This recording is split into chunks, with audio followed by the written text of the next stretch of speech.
சென்னையில் ஒரு பல்கலைக்கழகத்தில் நடைபெற்ற சம்பவம் போல மேற்கு வங்காளத்தில் அரங்கேறிய கொடூர சம்பவம்.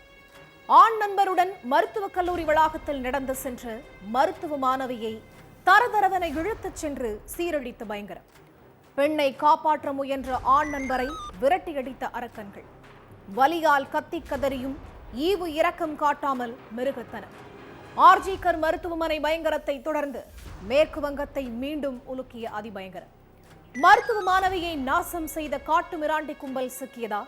காவல்துறை அதிகாரிகள் மேற்கொண்டுள்ள நடவடிக்கை என்ன?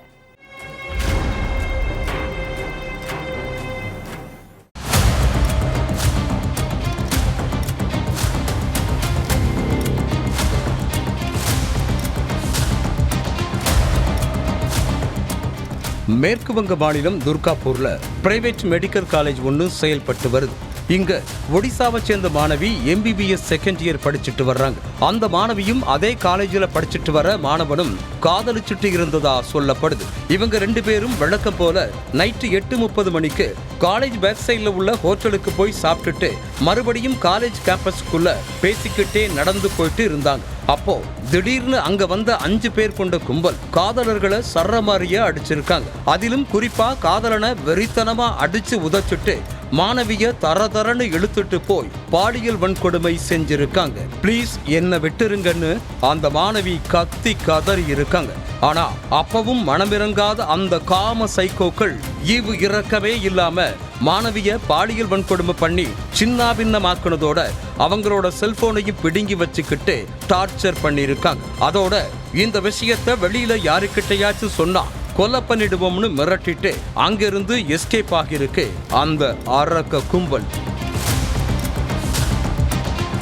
மகர டாக்டருக்கு படிக்க வச்சு பெரிய ஆளா ஆக்கணும்னு பல கனவுகளோட இருந்த மாணவியோட பெத்தவங்க மகளுக்கு நேர்ந்த கொடூரத்தை கேட்டதும் துடிச்சு போயிட்டாங்க. பாதிக்கப்பட்ட மாணவியும் அவங்க பெற்றோரும் தாக்குதலால காயமடைஞ்ச மாணவனும் கல்லூரி நிர்வாகத்துக்கிட்ட நடந்ததை சொல்லியிருக்காங்க. அதுக்கப்புறம் போலீஸ் ஸ்டேஷன்லையும் கம்ப்ளைண்ட் கொடுத்திருக்காங்க. எங்களோட பொண்ணை ஒரு டாக்டர் ஆகணும்னு கனவோட தான் இந்த காலேஜில் சேர்த்தோம். ஆனா அவளை இந்த கோணத்துல பார்ப்போம்னு கொஞ்சம் கூட நினைச்சு பார்க்கல.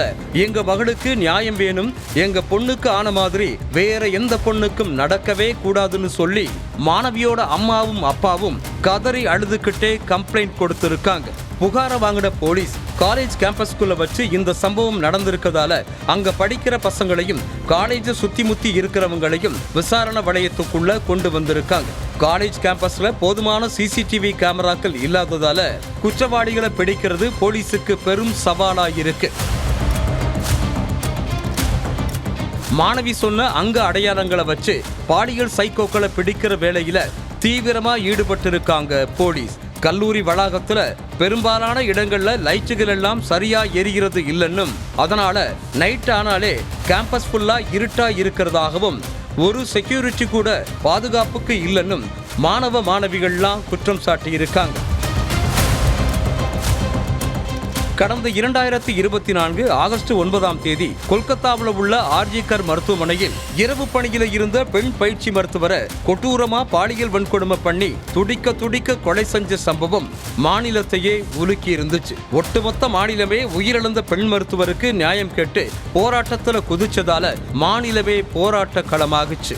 இந்த சம்பவம் மறைகிறதுக்குள்ள கொல்கத்தாவில் இருந்து 170 கிலோமீட்டர் தூரத்தில் உள்ள மெடிக்கல் காலேஜில் செகண்ட் இயர் படிச்சுட்டு இருந்த மருத்துவ மாணவியை அடிச்சு துன்புறுத்தி கூட்டு பாலியல் வன்கொடுமை பண்ணியிருக்க சம்பவம் மேற்கு வங்கத்தையே கொந்தளிக்க வச்சிருக்கு. இதே போல கடந்த சில மாதங்களுக்கு முன்னாடி சென்னையில் உள்ள ஒரு பல்கலைக்கழகத்துல காதலனோட உட்கார்ந்து பேசிட்டு இருந்த மாணவிய பிரியாணி மாஸ்டர் ஞானசேகரன் இழுத்துட்டு போய் பாலியல் வன்கொடுமை பண்ணது மாநிலம் முழுவதுமே பேசுபொருளா மாறிடுச்சு. தனக்கு மாதவிடாய் காலம்னு சொல்லியும் அந்த காம சைக்கோ மாணவிய தன்னோட இச்சைக்கு பலிகடா ஆக்கி இருந்தான். மாணவிய நாசம் பண்ண காம கொடூரன் ஞானசேகரன் இப்போ ஆயுள் தண்டனையோட சிறையில கம்பி எண்ணிட்டு இருக்கா.